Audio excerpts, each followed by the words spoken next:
Hello everyone, आप सभी का एडी स्मार्ट क्लासेस में स्वागत है। आज हम लोग देखेंगे सोलर सिस्टम को एक नज़र में, बहुत ही शॉर्ट में। सोलर सिस्टम एक सौर परिवार है। क्या है सौर परिवार?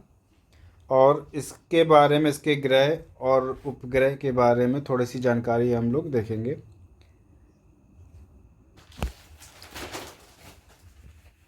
हमारे सोलर सिस्टम में सूर्य को बीच में रखा गया और सारे ग्रह इसके चक्कर लगाते हैं। चलिए देखते हैं। ये हमारा सन है। इसके चक्कर लगाते हुए ग्रह क्रम से मरकरी 1 नंबर पे, वीनस 2 पे। इसका कलर चेंज करते ताकि नज़र आए।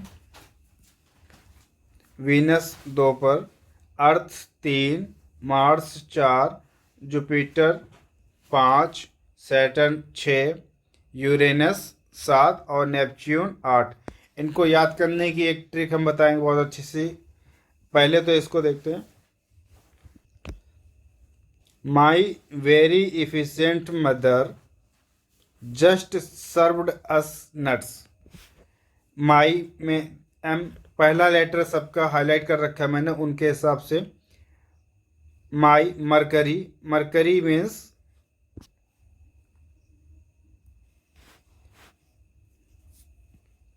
माई मरकरी, मरकरी मीन्स बुध। वीनस शुक्र। अर्थ हमारी अपनी पृथ्वी जिस पर हम सभी लोग रहते हैं। मार्स मंगल। मार्स को ही पृथ्वी की बहन भी कहा जाता है। जुपिटर यानी बृहस्पति,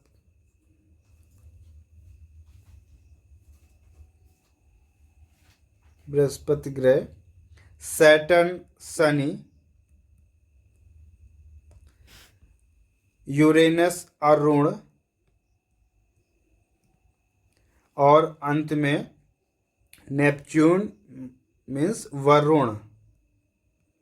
देखिए अरुण और वरुण में कंफ्यूज मत होना। अरुण आ वर्णमाला में, आ पहले व बाद में, तो ऐसे याद रखें। सैटर्न को सिंपल सा सिली सा ट्रिक।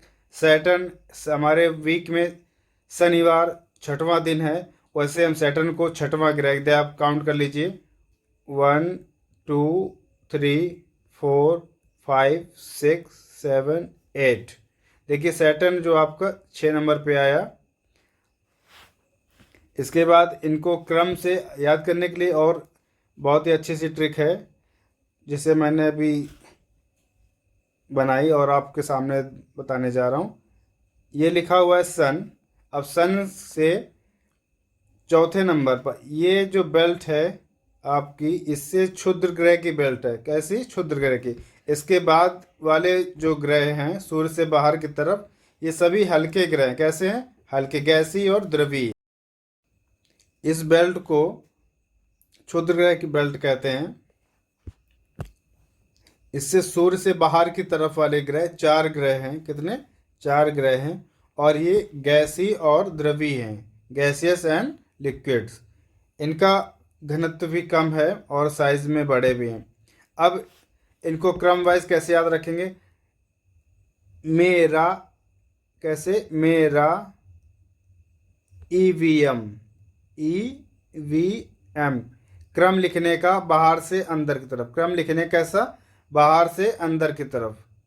बाहर से अंदर में सूर्य की तरफ। किधर को? सूर्य की तरफ। मेरा, मेरा आपका डिनोट करेगा मार्स को। मार्स।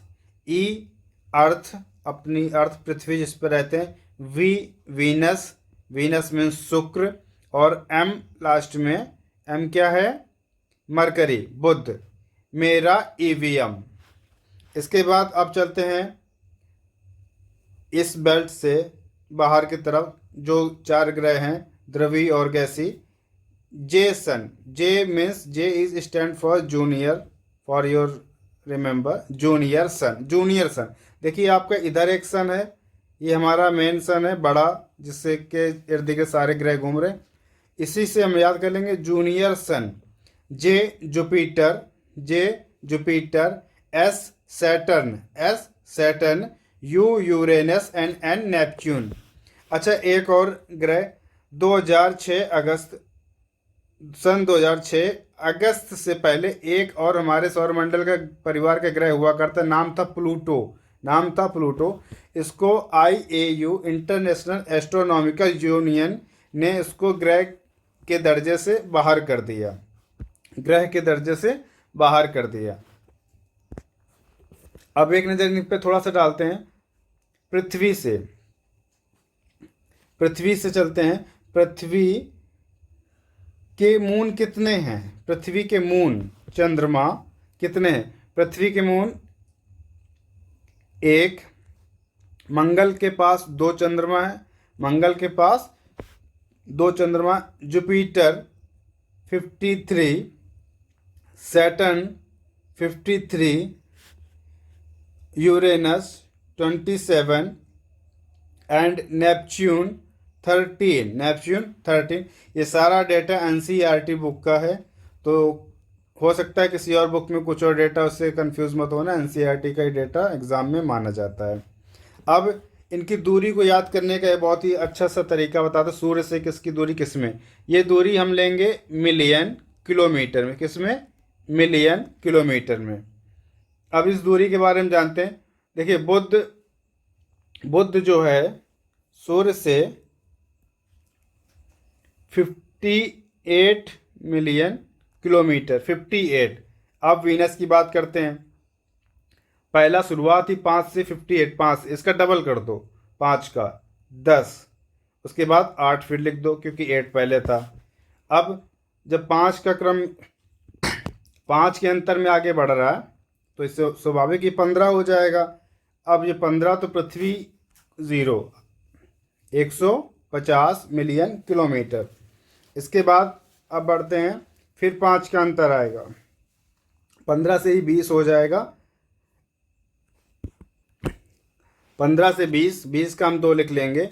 इसके बाद फिर आगे 2 और लगा के 0, 2 और लगा के 0, बल्कि 0 क्या, इसको आप 8 कीजिए, एक्चुअल रेटिंग 8 है इसकी।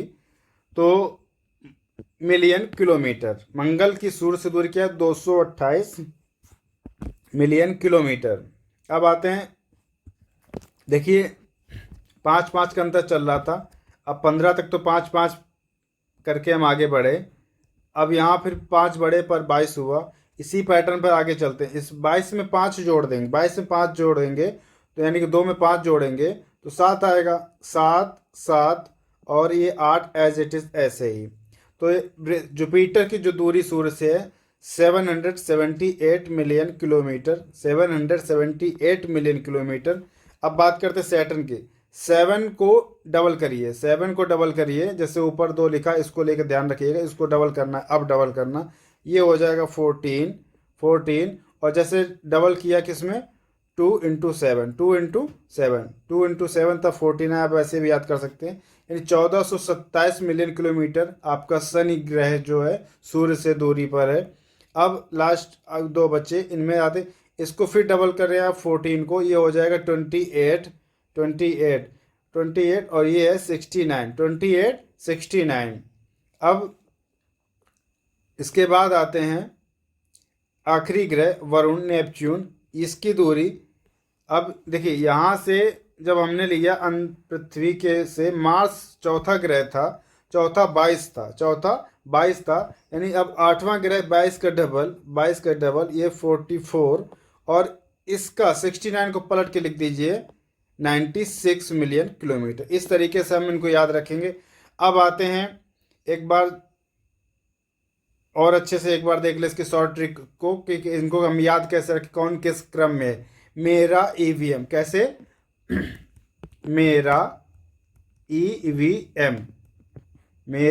EVM किधर से? सूर्य की तरफ को गिनेंगे, मेरा मेरा EVM, इसको याद रखें। ये पहले 4 ग्रह हैं।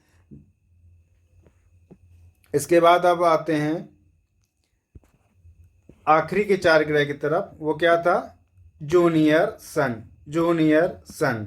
जुपिटर, सैटर्न, यूरेनस और नेपच्यून। जूनियर, सैटर्न, यूरेनस और नेपच्यून। प्लूटो ग्रह हमारे सौर मंडल का परिवार हुआ करता था, अगस्त 2006 में IAU इंटरनेशनल एस्ट्रोनॉमिकल यूनियन ने इसको ग्रह परिवार यानी सौरमंडल से बाहर कर दिया, ग्रह का दर्जा नहीं दिया। और एक खास बात, एकमात्र अर्थ और मार्स ही ऐसे ग्रह हैं जो 24 घंटे में अपनी धुरी पर घूमते हैं, 24 घंटे या एक दिन में अपनी धुरी पर एक चक्कर लगाए। इसीलिए मार्स को पृथ्वी की बहन या सिस्टर कहा गया, मार्स मंगल ग्रह को। अब आपके लिए बहुत ही अच्छी जानकारी, मार्स के बाद अब आते हैं पृथ्वी के चंद्रमा, मून से नेचुरल सैटेलाइट है। क्या नाम? चंद्रमा। Neil Armstrong was the first man to step on the surface of the moon on 20 जुलाई 1969। 20 जुलाई 1969 को इन्होंने चंद्रमा के सरफेस पर अपना कदम रखा। Neil Armstrong. सीधा प्रश्न आपसे पूछा जा सकता है कि पहले व्यक्ति कौन थे, तो इसी आधार पर फाइंड आउट द, ये आप लोगों के लिए प्रश्न है, find out whether any Indian, यानी कि अगर कोई व्यक्ति भी ऐसा है जो भारतीय है और चंद्रमा पर अपना पहला कदम रखा, पहला भारतीय आदमी कौन है? इसका नाम आप लोग कमेंट बॉक्स में बताएं, कमेंट बॉक्स में बताएं क्या नाम है। देखते हैं कितने लोगों को पता है। अब लास्ट में चलते हैं, बहुत ही छोटा सा, कि आखिर सोलर सिस्टम का ओवरव्यू है क्या। ये हमारा सोलर सिस्टम है, हम बाहर से अंदर की तरफ चलेंगे, ये एरो लगा रखा है। यूनिवर्स के अंदर आता है मिल्की वे, यूनिवर्स के अंदर आता है मिल्की वे, और इस मिल्की वे का एक छोटा सा पार्ट है सौरमंडल, सोलर सिस्टम। उस सोलर सिस्टम में हमारी अपनी ये अर्थ है पृथ्वी, जिस पर हमारा लाइफ, देखिए ये वेजिटेशंस, ये आपका क्लाउड्स हैं। इसी सोलर सिस्टम में हमें एनर्जी कहाँ से मिलती है? ये सन से मिलती है। ये हमारा सन है, स्टार्स हैं, छोटे छोटे जो तारे रात में चमकते हैं। ये हमारा हो गया सोलर सिस्टम। क्या हो गया? Solar system. क्या आपको पता है मिल्की वे को आकाश गंगा क्यों कहते हैं? मिल्की वे को आकाश गंगा क्यों कहते हैं? प्राचीन काल में इसको दुग्ध श्रेणी, यानी कि दुग्ध श्रेणी कहा गया था रोशनी का। मिल्की वे को आकाश गंगा, लाइट का चमकता हुआ एक मेखला कहा गया। इस वजह से इसको क्या कहते हैं? आकाश गंगा, बहती हुई गंगा, आकाश में रोशनी की बहती हुई गंगा, इसलिए इसको आकाश गंगा कहा गया है। इसका हिंदी नाम है मिल्की वे का। चलिए, आपको ये ट्रिक अगर अच्छी लगी हो मेरी, इनको याद करने की, मेरा AVM जूनियर सन, तो प्लीज़ कमेंट और शेयर ज़रूर करें इस चैनल को। आप सभी का बहुत बहुत धन्यवाद हमारे साथ जुड़े रहने के लिए। फिर मिलते हैं अगले वीडियो में एक अच्छी नई ट्रिक और नए टॉपिक के साथ। बने रहे हमारे चैनल के साथ। नमस्कार, धन्यवाद।